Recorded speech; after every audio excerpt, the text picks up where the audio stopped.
हाँ डॉक्टर साहब, मेरे बच्चे की पैदाइशी खुराक की नाली नहीं थी।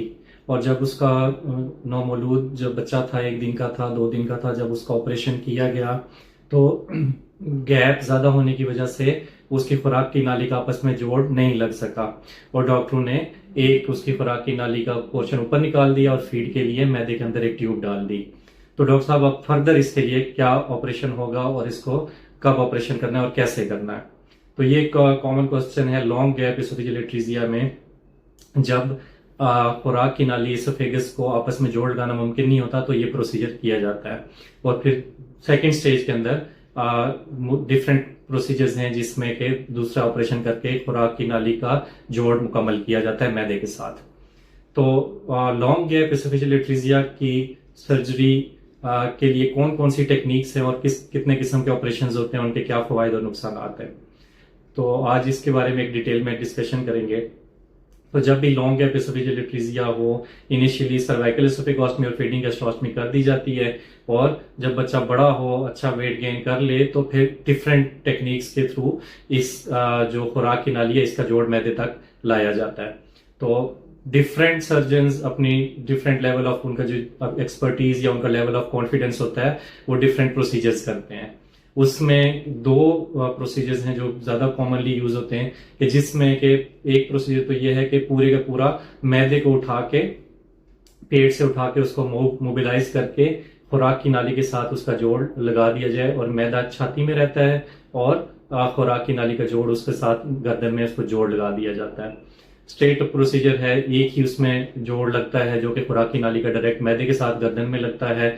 और फिर इस जोड़ की मदद से खुराक, जो भी बच्चा मुंह से खुराक लेगा, वो मैदे तक चली जाती है। और इसमें रिफ्लक्स के चांसेस ज्यादा होते हैं और जो है जोड़ लगा हुआ है आगे वक्त के साथ जाके जोड़ में तंगी भी होने के चांसेस होते हैं। लेकिन सेफ है, सिंगल एक ही उसमें सुचर लाइन है, यानी एक ही जोड़ लगता है। जितना कम जोड़ होंगे उतना जोड़ के खुलने के चांसेस मिनिमम से मिनिमम होते हैं।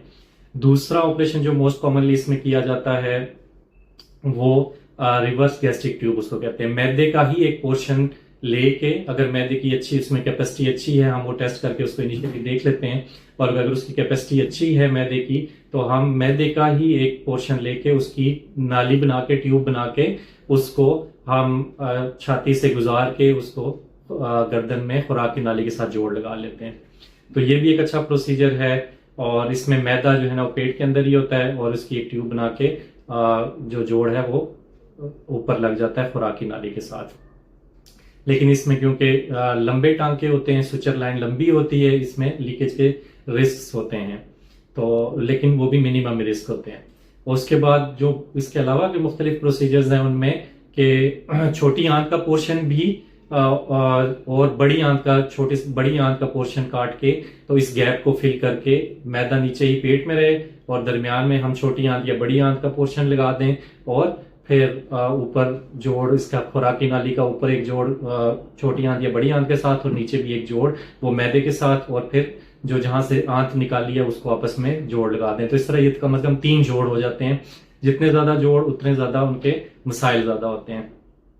तो ये कुछ ऐसे प्रोसीजर्स हैं जो कि लॉन्ग गैप एसोफेजियल एट्रीजिया की सेकंड स्टेज में किए जाते हैं। हम कॉमनली जो प्रेफर करते हैं वो गैस्ट्रिक पुल अप, यानी कि पूरे के पूरे मैदे को उठा के उसका डायरेक्ट जोड़ खुराक की नाली के साथ गर्दन में लगा दिया और मैदे को छाती में रखा जाए, गैस्ट्रिक पुल अप, और या रिवर्स गैस्ट्रिक ट्यूब। तो ये दो कॉमनली हम रेकमेंड भी करते हैं और इसी में हम कोशिश करते हैं कि इन दो प्रोसीजर्स को अडॉप्ट किया जाए। तो ये क्वेरी है जो कि हमें कॉल्स भी आती हैं, कमेंट सेक्शन में भी लोग पूछ रहे होते हैं, तो सोचा आज के इसके बारे में डिटेल डिस्कशन कर ली जाए। Thank you so much.